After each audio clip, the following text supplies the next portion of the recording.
Kaliwat kalang sunog ang sumiklab sa Metro Manila at sa probinsya. Kabilang dyan ang nasusunog pa ring residential area sa Pasig. Nasa frontline ng balitang yan si Faith Del Mundo.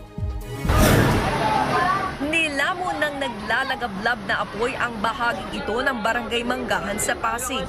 Pasado alas 6 ng gabi nang sumiklab ang apoy sa residential area. Ayon sa mga residente, nagmula ang apoy sa pumutok na transformer. Mabilis itong gumapang sa magkakatabing bahay. Pahirapan ang pagresponde ng mga bumbero dahil sa masikip na daanan. Ang ilang bumbero umakyat na sa bubong. Patuloy ang pag-aapula ng sunog.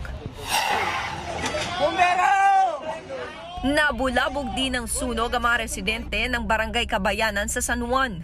Hindi bababa sa 15 bahay ang natupok. Tumagal ito ng 1 oras bago tuluyang naapula.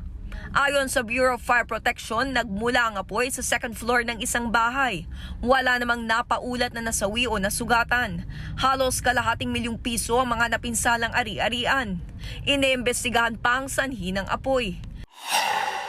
Sa Palawan, nabalot naman ng maitim na usok ang mga bahay na ito sa Puerto Princesa City. Naabo ang higit 20 bahay. Inabot ng higit 1 oras bago naapula ang apoy. Ligtas naman ang mga residente. Inaalam pa ang pinagmulan at kung magkano ang halaga ng pinsala. Nagbabalita mula sa Frontline, Faith Del Mundo, News 5. Mga kapatid, Ed Lingaw po, maging maalam at may pakialam sa mga napapanahong balita sa ating bansa.